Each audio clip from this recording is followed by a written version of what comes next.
ሰላም እንዴት ናችሁ? እኔ በጣም ደህና ነኝ። ዛሬ በዚህ ቪዲዮ ይዤ የመጣሁት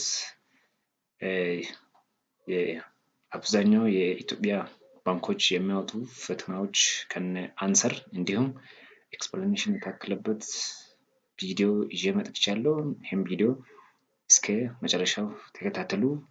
እንዲሁም ይህን የሚያቀርበው ቻናል IFRS ቲች ቲዩብ ይባላል።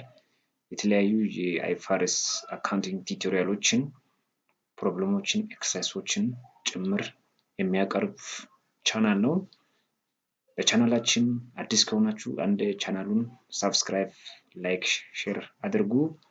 ቀጥታ ወደ ቪዲዮ ከመግባታችን በፊት ከዚህ በፊት የወጡ የኢትዮጵያ ንግድ ባንክ ጥያቄዎች ሊሆኑ ይችላል። አዋሽ ባንክ፣ ዳሽን ባንክ፣ አብሲኒያ ባንክ የተለያዩ ኢትዮጵያ ውስጥ ያሉ ባንኮች የሚያወጡ ፈተናዎችን በመሰብሰብ የተለያዩ ሶርስ መረጃ ጋዘር በማድረግ የሚያቀርብ ቻናል ነው። ለቻናላችን አዲስ ከሆናችሁ አንድ ሰብስክራይብ በማድረግ ቪዲዮ እንድትከታተሉ ጋብዛለሁ። አመሰግናለሁ።